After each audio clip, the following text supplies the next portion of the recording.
She sent the text to the wrong number. A merciless Korean Mafia boss replied, "Wrong number, but I'm already 5 minutes away. Lock the door." Zara Banks' thumb hovered over the smeared glass of her phone, her right hand a useless weight of white bandages.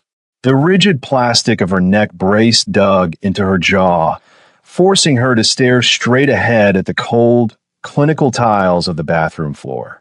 Each breath was a struggle against the bruise blooming like a dark flower on her cheek. Outside the door, the sound of her husband's voice was like velvet over sandpaper. "Zara, honey, you're overreacting. Let me in so I can check those bandages." The same voice that, an hour ago, had pinned her to the hallway floor until her world turned into the sound of cracking bone. With a shaking left hand, she fumbled for her cousin's contact. Her vision was a blur of salt and terror. She typed the message, "He broke my hand. My neck. I can't move. Please dot," and hit send. The phone buzzed instantly. "Who is this?" "You have the wrong number." Zara's heart plummeted. She was a ghost reaching for a shadow. "Please," she typed back, her tears hitting the screen. "He's breaking the door. Help." Miles away, Lee Junho sat in the back of a black sedan, the warm light of the city catching the geometric tattoos on his neck. He studied the text with a terrifying stillness. He didn't ask who she was. He already knew. "Stay hidden," the screen flashed. 5 minutes. "I'm coming." Zara tucked herself into the corner of the tub, shrinking away from the splintering wood of the door. The last thing she saw before the screen dimmed was the stranger's final message. "Hold on." The porcelain was cold against Zara's skin, but it was the only thing keeping her upright. She sat wedged between the base of the toilet and the bathtub, her body curled into a tight, defensive ball. Every breath was a jagged ordeal, a sharp reminder of the rigid plastic neck brace that held her head at an agonizingly stiff angle. Her right hand, a thick club of white gauze and medical tape, rested uselessly in her lap. She looked down at it, the bandages already beginning to bloom with a faint, rusty pink where the pressure of her husband's grip had reopened the skin beneath. On the other side of the heavy oak door, the house was silent, a silence more terrifying than the screaming that had preceded it. Then came the heavy, rhythmic thud of a shoulder hitting the wood. "Zara, baby." Marcus's voice drifted through the cracks, smooth and terrifyingly calm. It was the voice he used when he was trying to convince himself he was the victim. "You're being dramatic again. You know how you get. Just open the door so I can see if you're actually hurt or if you're just putting on a show." Zara didn't breathe. She couldn't. She stared at her reflection in the polished chrome of the towel rack, barely recognizing the woman with the tear-streaked face and the dark, swelling bruise that marred the curve of her cheek. Her eyes were wide, the whites vivid against her deep complexion, reflecting a primal, trapped animal terror. Thud! The door frame groaned. A hairline fracture appeared in the wood near the top hinge. "I'm losing my patience, Zara. If I have to break this door, you know what happens next. Don't make me do something we'll both regret." With a trembling left hand, she reached for the phone she had tucked into the waistband of her leggings. Her fingers were slick with sweat and blood, making the touch screen feel like ice. Her vision blurred, salt stinging her eyes as she pulled up her messages. She needed her brother, Andre. He was the only one who still looked at her with pity instead of judgment. He was the only one who might actually call the police, regardless of Marcus's status in the neighborhood. She tapped a contact name, a blur of letters that her panicked brain registered as Andre, and began to type. Her one good thumb flew across the glass, hitting the wrong keys, deleting and retyping as the wood behind her back vibrated with another blow. "He broke my hand. My neck.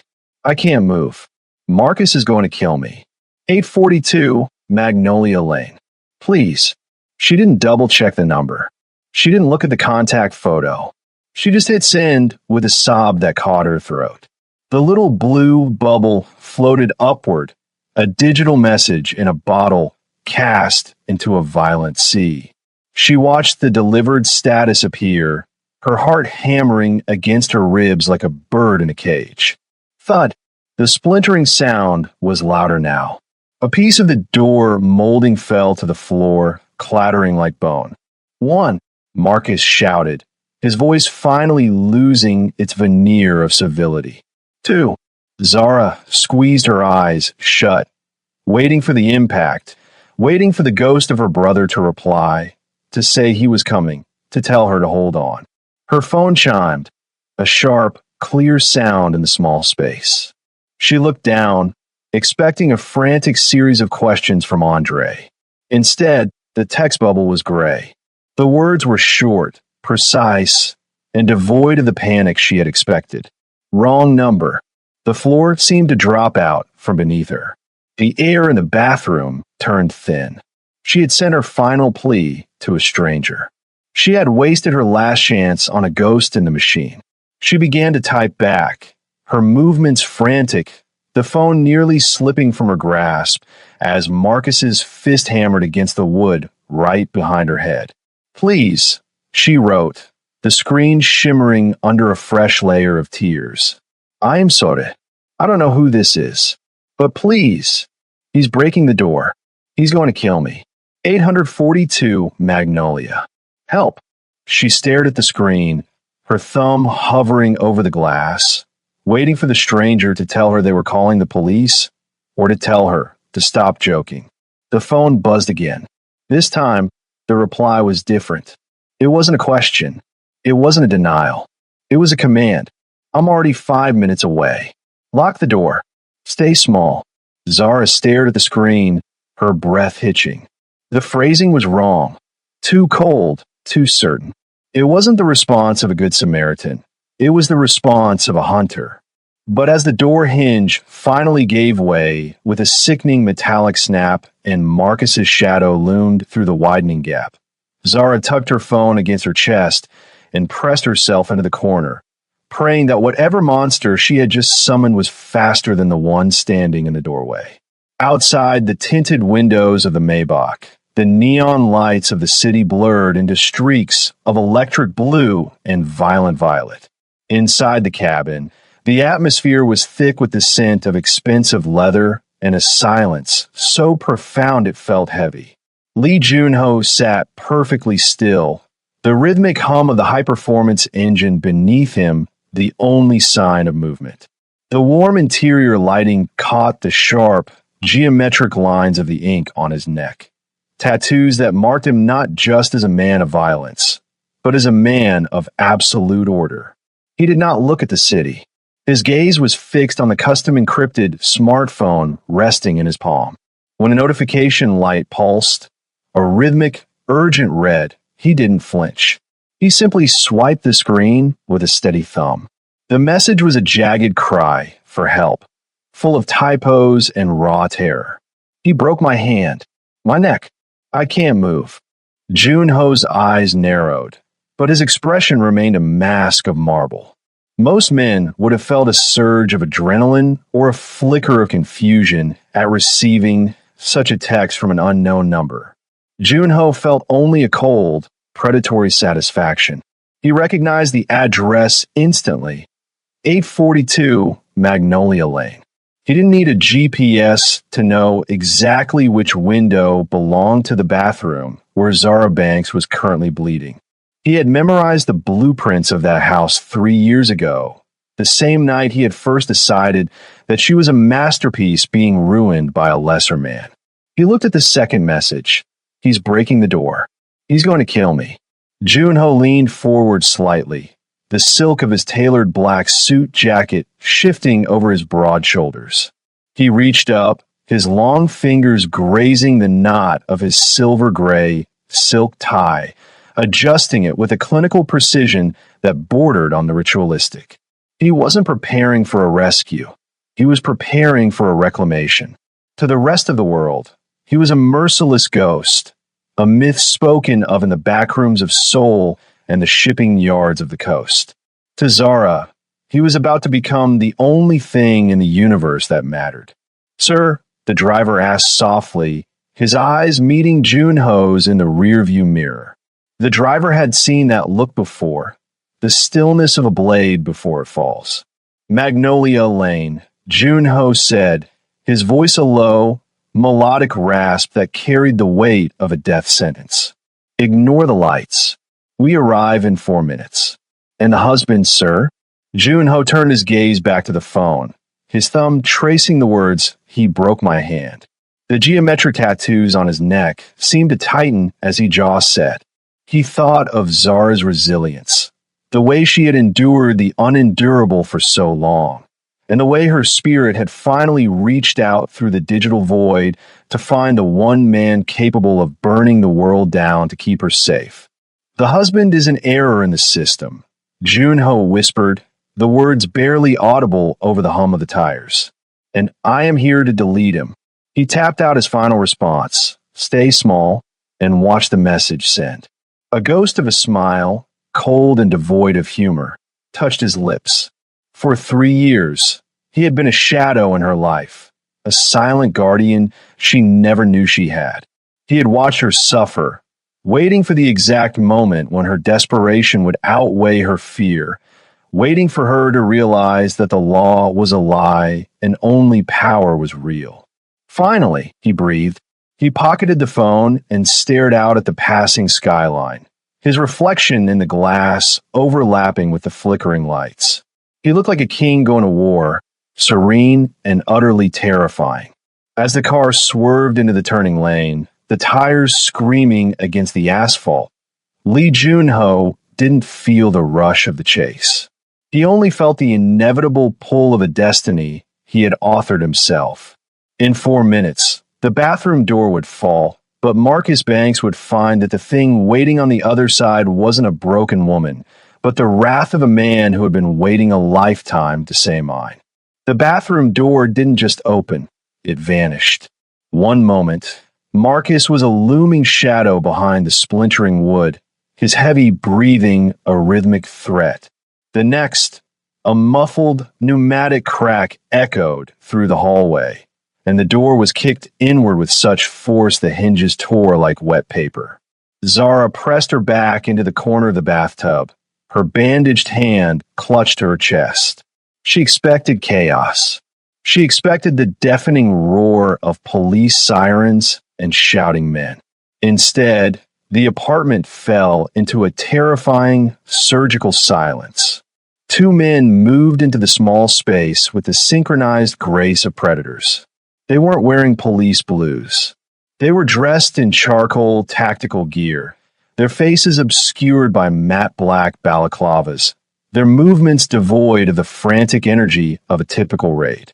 There was no shouting. There was only the metallic click of weapons being lowered and the heavy, dull thud of Marcus being slammed against the hallway wall. Zara's breath hitched in her throat as she peered past the broken doorframe. Marcus, the man who had spent years making himself the largest, most terrifying object in her universe, looked suddenly, pathetically small.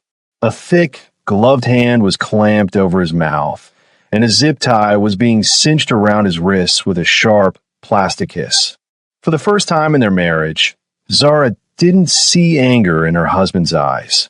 She saw a raw, sickening terror, the look of a man who had finally encountered something far more monstrous than himself. Then, the heavy silence of the hallway parted. Lee Junho stepped into the light of the apartment. He looked entirely out of place amidst the violence, his tailored black suit uncreased, his silver gray tie perfectly centered. He didn't look at the tactical team, and he didn't look at the man struggling against the wall. His eyes went straight to the bathroom floor, to Zara. The geometric tattoos on his neck seemed to darken under the harsh fluorescent lights as his gaze drifted from the rigid plastic of her neck brace to the blood-spotted bandages on her hand. He didn't move toward her immediately.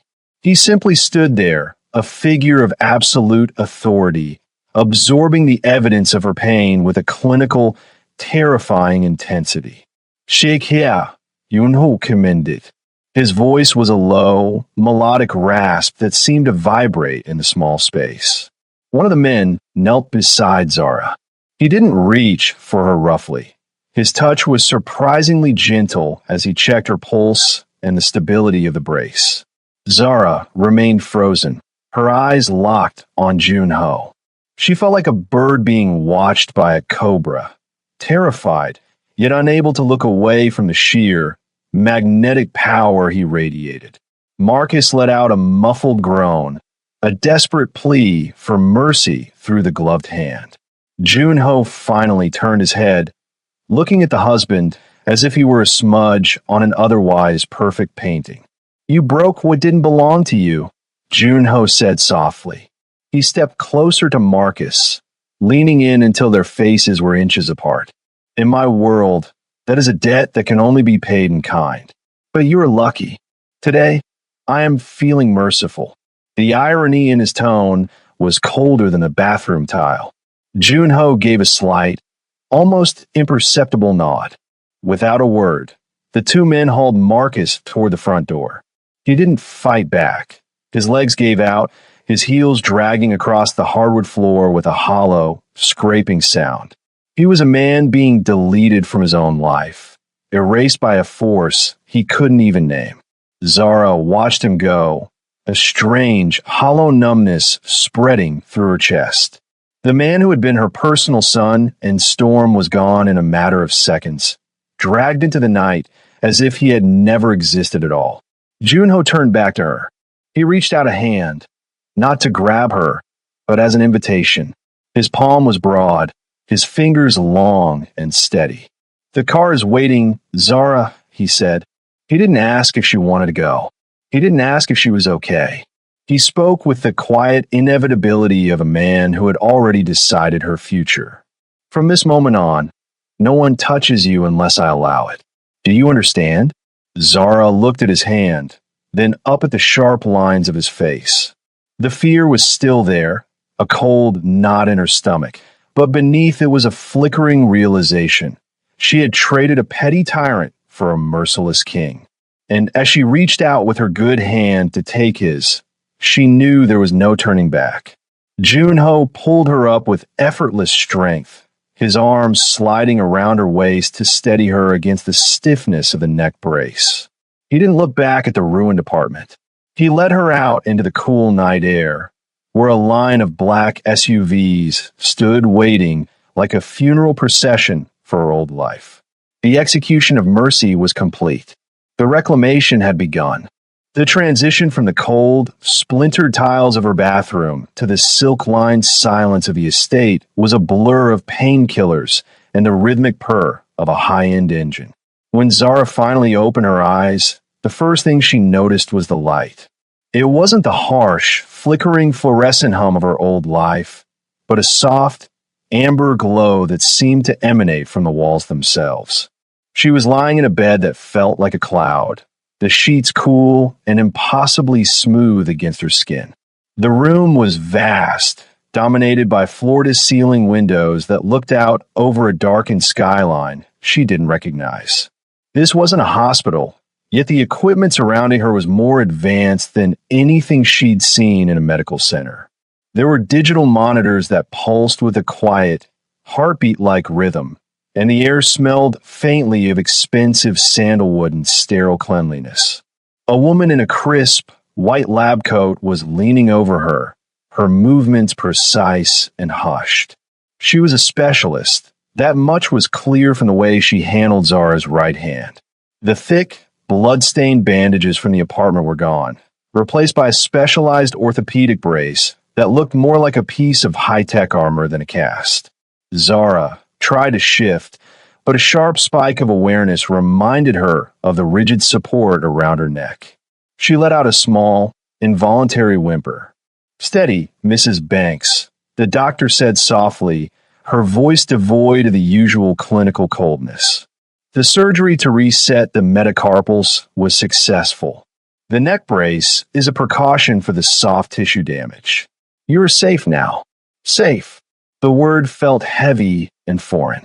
Zara's eyes drifted toward the periphery of the room, Searching for the source of the silence, she felt pressing against the walls. That was when she saw him. Lee Jun-ho was standing in the shadows of the far corner, near a set of heavy velvet drapes. He had removed his suit jacket, and his white shirt was unbuttoned at the collar, revealing the sharp, geometric edges of the tattoos that climbed his throat. He wasn't sitting. He was simply existing in the space, a statue of dark intent watching her every breath. The warm light didn't reach his eyes, leaving them as two cold, impenetrable depths. Is she in pain? Jun-ho's voice drifted from the shadows, low and resonant. The nerve block is holding, Mr. Lee, the specialist replied, not looking up from her work. But the psychological trauma will take longer to stabilize. Jun-ho didn't answer. He stepped forward, the light finally catching the sharp ridge of his nose and the steady, predatory focus in his gaze. He dismissed the doctor with a slight, almost imperceptible jerk of his chin. The woman gathered her instruments in a practiced motion and slipped out of the room, the heavy door closing with a soft, pressurized click that signaled the room was now an airtight vault. He walked to the side of the bed, his presence looming over Zara like a darkening sky. He didn't touch her, but his proximity felt like a physical weight. Zara looked up at him, her pulse quickening not with the frantic terror she felt for Marcus, but with a strange, magnetic dread. This room, Zara whispered, her voice rasping against the brace. Why? Jun-ho looked around at the mahogany finishes and the state-of-the-art medical monitors. Everything in this house is the best the world has to offer. My doctors, my security, my silence. You are being broken in a house made of plywood and lies. Here, you will be rebuilt in a fortress. He reached out then, his long, steady fingers hovering just an inch above the new brace on her hand. He didn't make contact, yet Zara could feel the heat radiating from him. The man you lived with is gone, Jun-ho said, his voice dropping to a register that was almost a caress. He's a ghost now. This room, this care, it costs more than his entire life was worth. Consider it a down payment on your new reality. Zara looked at the digital display of the heart monitor. Her heart rate was climbing, the rhythmic beep accelerating. She was no longer a victim hiding in a bathroom, but she realized with a sinking clarity that she was now an acquisition.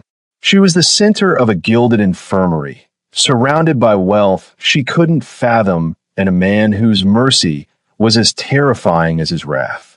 Jun-ho finally met her eyes, and for a fleeting second, the coldness in his gaze flickered with something possessive and ancient. Sleep, Zara. Tomorrow, you will realize that you haven't just been saved. You've been found. He turned back toward the shadows, leaving her in the amber glow of the monitors, a queen in a cage of golden glass. The morning sun didn't rise so much as it bled through the floor-to-ceiling windows, casting long, sharp shadows across the expanse of the suite. Zara remained propped against a mountain of pillows, her neck brace a constant, cold reminder of her fragility. The high-tech monitors hummed a low, hypnotic tune, the only sound in the room until the heavy door clicked open. Lee Jun-ho entered with the same soundless precision he had displayed the night before. He held a tablet in one hand and a glass of water in the other. He looked rested, his dark hair swept back, his white shirt crisp and stark against the tan of his throat where the geometric ink began. He didn't speak as he approached the bed. He simply set the glass on the nightstand and tapped the tablet screen, turning it toward her. "Look," he said, his voice a gravelly caress. Zara squinted at the screen. It was a local news site, the headline scrolling in bold, black letters. Tragic apartment fire at Magnolia Lane. 1 dead, 1 missing. Her heart gave a violent lurch, the monitor beside her chirping in response to her spiking pulse. A fire? Marcus, is he? Marcus is not dead. Junho said, his expression as flat as a desert floor. But the world believes he is a fugitive. And the world believes the body they found in the charred remains of your bathroom belongs to you. Zara felt the air leave her lungs. She looked at her bandaged hand, then back at the screen. I don't understand. I'm right here. My brother. Andre will know. He'll look for me. Your brother has already been notified of your passing. Junho countered, his tone devoid of empathy. Dental records were provided. The case is closed. To the state, to the law, and to every person who ever knew your name, Zara Banks died last night. You're a ghost now. A cold, hollow numbness spread from her chest to her extremities. The realization was more suffocating than the neck brace. Every thread that connected her to her former life, her job, her family, her very identity, had been severed with a clinical, surgical finality. She looked up at Junho, her eyes swimming with a mixture of grief and mounting dread. Why would you do this? She whispered, her voice cracking. You saved me from him. Why kill me off to the rest of the world? Junho stepped closer, leaning over the bed until he was within her personal space.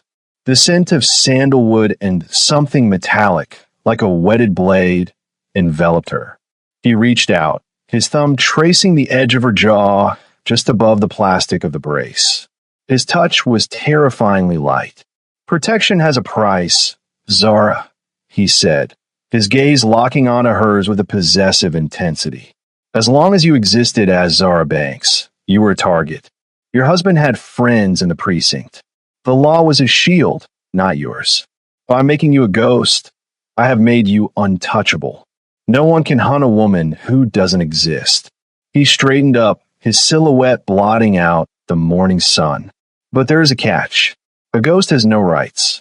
A ghost cannot own property, cannot walk into a bank, cannot call for help.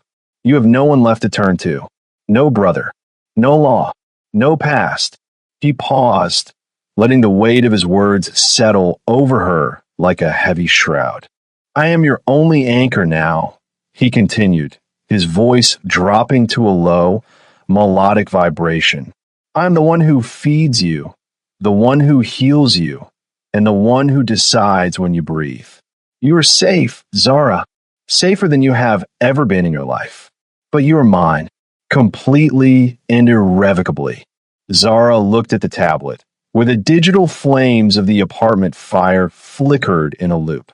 She saw the ruins of the life she had tried so hard to maintain, the life that had almost killed her. Then she looked back at the man standing over her, the man who had watched her from the shadows for years, waiting for the moment he could erase her and rewrite her as his own. The monitor's rhythm slowed as a strange, dark acceptance began to take root in her mind. The terror of Marcus was gone, replaced by the heavy, golden weight of Junho's obsession. She was dead to the world, but for the first time, she saw herself reflected in the eyes of a man who saw her not as a victim, but as an acquisition of infinite value. You've been waiting for this, she stated, her voice stronger than before. Junho didn't deny it. A ghost of a smile touched his lips, cold and certain. I don't believe in accidents, Zara. I believe in opportunities. You sent the text. I simply closed the door behind you. He turned to leave, but stopped at the threshold, looking back over his shoulder. The geometric tattoos on his neck seemed to pulse in the light. Rest now. Tomorrow, we begin the work of making you forget you ever had a life before me. The door shut with that same pressurized click, leaving Zara alone in her gilded room. She was safe, she was healed, and she was utterly lost. A queen in a kingdom of one, ruled by a man who had murdered her past to ensure he was the only one in her future. The days that followed were measured not by the rising sun, but by the quiet, ritualistic visits from Lee Junho. Zara had been moved from the medical bed to a chaise longue by the window, her body slowly knitting itself back together under the weight of silken robes and heavy silence. The neck brace had been exchanged for a softer support, allowing her to turn her head just enough to watch him when he entered. He came to her in the twilight, the hour when the city below began to sparkle like a bed of cold jewels. He didn't turn on the overhead lights. He preferred the amber glow of the perimeter lamps that cast long, sharp shadows across the floor. He sat on the edge of the chaise, closer than he had ever been, and began the slow process of unwinding the compression wrap from her hand to inspect the surgical site. As he worked, his sleeves were rolled back to the elbows, exposing the full intricacy of the ink that defined him. The geometric tattoos weren't mere decoration. They were a complex map of sharp angles, interlocking diamonds, and heavy black bands that climbed from his wrists, up his forearms, and disappeared beneath his collar to emerge at his jawline. Zara watched his hands, steady, large, and surprisingly gentle. "What are they?" she whispered, her voice finally losing the ragged edge of the hospital room. She reached out with her left hand, her fingertips hovering just above a jagged, triangular pattern on his inner wrist. "They aren't just art. They look like records." Junho didn't pull away. He paused, his thumb resting against her palm, and looked down at his own skin as if reading a ledger. "They are milestones," he said, his voice a low vibration in the quiet room. He pointed to a dense cluster of interlocking hexagons near his elbow. This was the port of Busan. 3 years of blood to stabilize the shipping lanes. The diamonds on my shoulder? The high-rise districts in Seoul. He traced a long, vertical line that ran the length of his forearm, ending in a sharp arrowhead point at his pulse. Every territory I've claimed, every empire I've dismantled and rebuilt is etched here. In my world, we do not keep trophies in cabinets. We wear our history so that anyone who looks at us knows exactly what we are capable of taking. Zara felt a chill that had nothing to do with the air conditioning. She looked at the tattoos again, seeing them now for what they were, a tally of conquests. "You're a map of wars," she breathed. "I'm a map of wins," he corrected softly. He finished redressing her hand and finally looked up, his dark eyes capturing the amber light. He reached out, his fingers tracing the line of her jaw, moving upward until his thumb brushed the fading bruise on her cheek, the last visible mark of Marcus's ownership. "I have spent 15 years turning my body into a record of my power," Junho said, his gaze intensifying until Zara felt she couldn't breathe. "I have seized docks, banks, and cities. I have won wars that left hundreds dead in the streets." He leaned in closer, the scent of his expensive cologne and cold steel enveloping her. His thumb moved her lower lip, pressing slightly. But none of those markings matter anymore. The ports, the towers, the territories, they were just preparation. They were the wealth I needed to build a world where I could finally keep you. Zara's heart hammered against her ribs, the rhythm erratic and heavy. "I'm not a territory, Junho." "No," he whispered, his face inches from hers. "You are the prize. You are the most valuable gain of my life. I'll let you endure that man because I needed you to see the difference between a dog who bites and a lion who rules. I didn't just save you from a bathroom floor, Zara. I spent 5 years orchestrating the moment where you would belong only to me." He stood up then, his silhouette blotting out the city lights. He looked down at her, and for the first time, Zara didn't see a savior or a stranger. She saw a man who had curated his entire empire for the sole purpose of placing her at the center of it. "The tattoos stop on my neck," he said, his hand lingering on the door handle as he prepared to leave. "But if I were to mark my skin for you, I would have to cover my heart. Sleep well, Zara. You're the only thing I have ever taken that I intend to keep forever." The door clicked shut, leaving Zara in the dark. She looked down at her hand, safe in its expensive brace, and then out at the city. She was no longer a victim, but she was something else now, a masterpiece in a private gallery, the crown jewel of a man who never lost what he claimed. The heavy, motorized door to the west wing of the penthouse slid open with a whisper of brushed steel.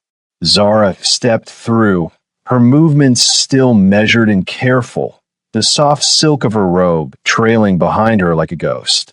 Junho was away on business, a word that carried the heavy scent of gunpowder and ink, and for the first time, the keypad to this specific suite had been left active for a thumbprint. The room she entered was not a bedroom or an office. It was a vault.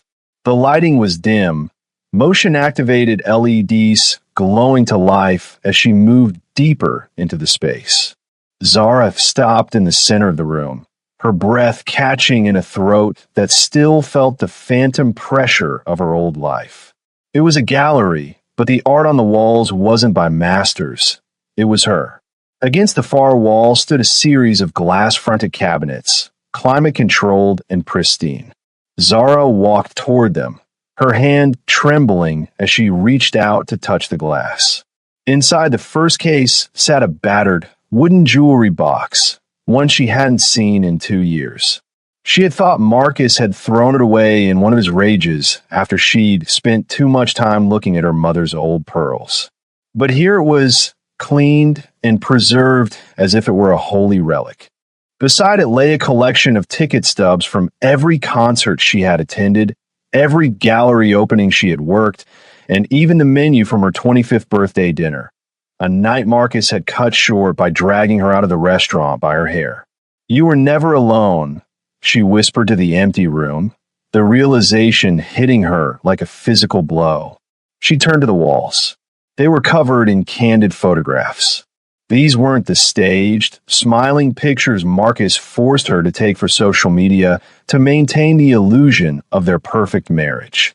These were shots taken from a distance, through rain-streaked cafe windows, across crowded subway platforms, and from the shadows of the park where she used to go just to breathe. In every photo, she looked the same, haunted, fragile, yet possessing a resilient beauty that seemed to pull the light toward her. She saw herself crying on a park bench, and in the very next frame, she saw the silhouette of a black sedan parked a few yards away. Junho hadn't just been watching her. He had been documenting her slow destruction with the meticulous care of a man watching a star collapse. At the end of the room stood a singular pedestal. On it sat a small, digital recorder. With a shaking finger, Zara pressed play. The sound of Marcus's voice filled the room, harsh, grating, and full of the venom she had lived with for years. "You're nothing without me, Zara. Look at you. Who else would want a broken thing like you?" Then the recording cut. A new voice took over, Junho's. It was a recording of a phone call, his voice cold and devoid of the melody he used when speaking to her. "Let him think he's winning," Junho said to an unknown recipient. "Let him break her just enough so that when I step in, the transition is absolute. But if he touches her face again, kill him.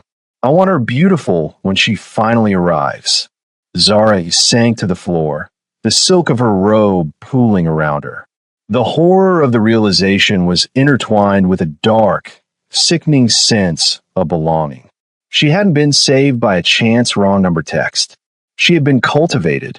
Her suffering had been the soil, and Junho had been the gardener, waiting for the exact moment of her greatest harvest. She looked up at the photos again. She saw the bruises she had hidden under makeup, now immortalized under expensive gallery lighting. Marcus had been her tormentor, but Junho had been her audience. He had watched her darkest moments, not with pity, but with a hunger that had finally been fed. The door behind her chimed. Zara didn't need to turn around to know the heavy, sandalwood-scented presence that now stood in the threshold. "You found it," Junho said, his voice echoing in the vault. Zara didn't look back. She stared at a photo of herself from 3 years ago, looking into the camera as if she could see him through the lens. "You let it happen," she said, her voice a hollow shell. "You could have stopped him 1,000 times. Junho walked across the room, his hand coming to rest on her shoulder, his thumb stroking the base of her neck just above the silk. If I had taken you when you were whole, you would have fought me. You would have looked for the law, for your brother, for a way out. He leaned down, his lips brushing her ear. I needed you to learn that the world is a cruel place, Zara. I needed you to understand that Marcus was just a small monster. I am the one who owns the dark. And in the dark, you are finally perfectly safe. Zara closed her eyes, a single tear tracing the path of an old bruise. She was in a room filled with her own life, but it was a life she no longer owned. She was the archive. She was the obsession. And as Junho pulled her up to face him, she realized that the man who had watched her fall was the only one she would ever allow to see her stand. The basement of the estate did not look like a dungeon. It looked like a high-end surgical theater. It was a cavernous space of poured concrete and brilliant, overhead LED panels that hummed with a low, electric vibration. The air was colder here, carrying the sharp, metallic tang of industrial cleaner and the heavy scent of damp earth. In the center of the room, illuminated by a singular, focused spotlight, Marcus Banks sat strapped to a heavy steel chair. He looked unrecognizable from the man who had loomed over Zara in their bathroom. His designer shirt was torn and stained with sweat, his face a map of swollen bruises and desperate, leaking tears. He was gagged, his eyes wide and rolling in his head, darting frantically around the shadows until they landed on the two figures emerging from the elevator. Zara walked at Junho's side, the silk of her robe replaced by a tailored black dress that clung to her healing frame. Her right hand was still braced, but she carried it with a new, stiff dignity. Junho didn't touch her. He walked a half step behind, his presence a silent, suffocating weight that pushed her toward the light. When they reached the edge of the spotlight, Junho reached out and pulled the gag from Marcus's mouth. Zara. Marcus's voice was a jagged rasp, a pathetic scramble for the old power he used to wield. Zara, baby, thank God. Tell them it was a mistake. Tell this crazy bastard to let me go. I'll make it up to you, I swear. We'll leave. We'll start over. Be quiet, Marcus, Zara said. Her voice was flat, echoing off the concrete walls like a stone dropped into a well. It was the first time she had ever spoken over him, and the sound of it made Marcus flinch as if she had struck him. Junho stepped into the light, the geometric tattoos on his neck appearing like a second skin under the white glare. He reached into the inner pocket of his suit jacket and pulled out a small, weighted object wrapped in velvet. He didn't look at Marcus. He looked only at Zara.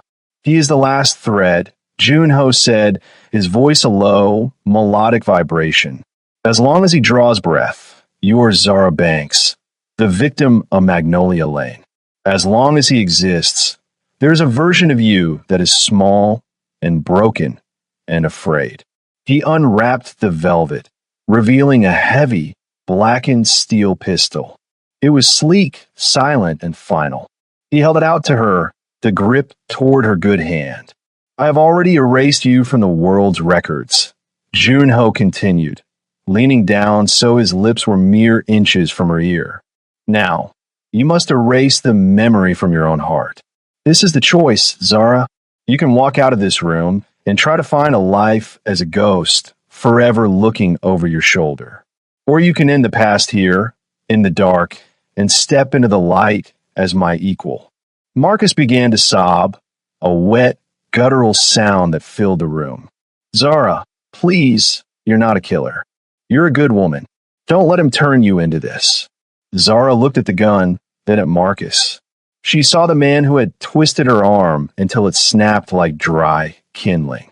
She saw the man who had kept her in a neck brace while he whispered that he loved her. Then she looked at Junho. She saw the man who had watched her suffer for 3 years just to ensure she had nowhere else to go. She realized then that Junho wasn't just testing her resolve. He was testing her appetite. He wanted to see if she could embrace the mercilessness that defined his world.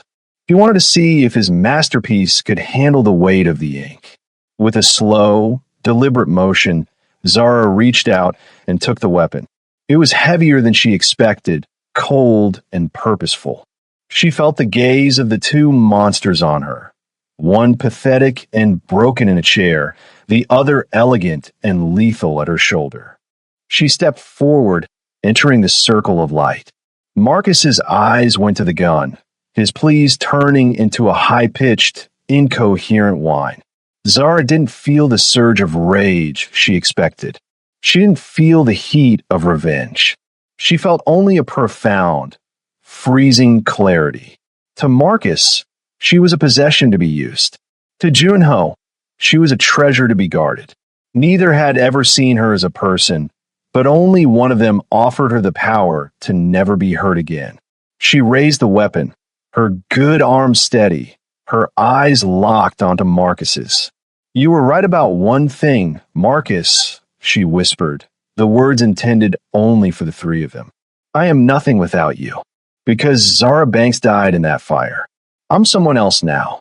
The sound of the shot was muffled, a sharp metallic thud that was instantly swallowed by the vastness of the basement. Marcus slumped in the chair, the light in his eyes extinguished as easily as a candle in a gale. The silence that followed was absolute. Zara didn't move. She didn't tremble. She simply watched the shadow of the chair grow long across the floor. Junho stepped up behind her, his large, warm hands coming to rest on her shoulders. He leaned forward, his cheek pressing against hers, his eyes fixed on the empty shell of her past. "Perfect," he breathed, the word a dark coronation. He took the gun from her unresisting hand and tucked it away. He didn't offer comfort because he knew she didn't want it. He offered her his arm, and as they walked back toward the elevator, leaving the spotlight behind, Zara realized she wasn't walking away from the darkness. She was walking deeper into it. And for the first time in her life, she wasn't afraid of what was waiting in the shadows. The night air atop the estate was crisp, carrying the faint, salt-tinged scent of the harbor far below. Zara stood at the edge of the glass-walled balcony, the wind whipping the hem of her crimson silk gown around her ankles. She looked out over the sprawling canopy of the city, a sea of flickering lights and shadowed canyons that once felt like a labyrinthine trap. Now, from this height, it looked like a map. She lifted her right hand, flexing her fingers. The movement was fluid, the skin smooth and free of the heavy bandages that had once defined her. The deep, aching fractures were gone, mended by surgeons whose silence had been bought with more money than she had ever seen in her life. She reached up to touch her neck. The rigid plastic brace was a memory. In its place sat a heavy collar of black diamonds, cool and heavy against her skin, a mark of status that felt more like a promise than a weight. Zara didn't flinch when she heard the heavy, deliberate tread of footsteps on the stone behind her. She didn't turn around until she felt the heat of him radiating against her back, a familiar, predatory warmth that had become her only North Star. Lee Junho stepped into the moonlight beside her. He had discarded his tie and unbuttoned his vest, the geometric ink on his throat stark and mesmerizing in the silver light. He looked out at the city, his expression as unreadable as the dark water of the bay, but his presence was a jagged, electric force that demanded her attention. "The transition is complete," Junho said, his voice a low, melodic vibration that seemed to harmonize with the wind. "The world has forgotten the woman who bled on a bathroom floor. They have buried her memory beneath the ashes of Magnolia Lane." Zara looked at him, her eyes tracing the sharp lines of his profile. The fear that had once paralyzed her had been forged into something harder, sharper. She thought of the basement, the muffled sound of the shot, and the way the light had left Marcus's eyes. It hadn't been an ending. It had been an initiation. "I don't miss her," Zara whispered. The woman she was always waiting for someone to save her. She was always waiting for the world to be fair. Jun-ho turned to face her, his dark eyes capturing the reflection of the city lights. He reached out, his long, steady fingers sliding in her hair to cup the back of her head. His thumb traced the line of her jaw, lingering on the spot where the last bruise had faded. The world is never fair, Zara. It is only occupied, he said softly. But you're no longer a resident of that world. You are sovereign of this one. He held out his hand, the same hand that had ordered the erasure of her past and the orchestration of her future. Zara didn't hesitate. She placed her hand in his, her palm resting against the ink that marked his victories. His grip was absolute, a silent vow of protection and possession that she no longer wished to escape. In the silence of the high-rise, she realized that she had found the only kind of safety that was real. It wasn't the safety of a victim protected by the law. It was the safety of a queen standing beside a monster. She was untouchable because she was his. She was powerful because she had learned to love the darkness that had claimed her. Jun-ho pulled her closer, his lips brushing against her temple as he looked out at the empire they now shared. You are safe now, Zara. Finally. Perfectly. I know, she murmured, leaning her head against his shoulder. She looked down at the city one last time, not as a ghost, but as a ruler. The transition was absolute. She was no longer a masterpiece to be collected. She was the hand that held the brush. As they stood together in the moonlight, a silent, merciless pair, Zara Banks accepted the dark crown she had been given. She was finally safe, finally powerful, and finally irrevocably his. One powerful lesson from this story is that your past does not define your future. Even when you feel broken and alone, there is a strength inside you that can survive the darkest storms. Zara stopped being a victim the moment she chose to let go of her fear and embrace her own power. You deserve to be protected, valued, and seen as a masterpiece. If Zara and Jun-ho's journey moved you, don't let the story end here. Like the video and subscribe now to join us for more intense tales of devotion, mystery, and strength. Click that button to make sure you never miss a chapter of these ruthless romance tales. See you in our next video.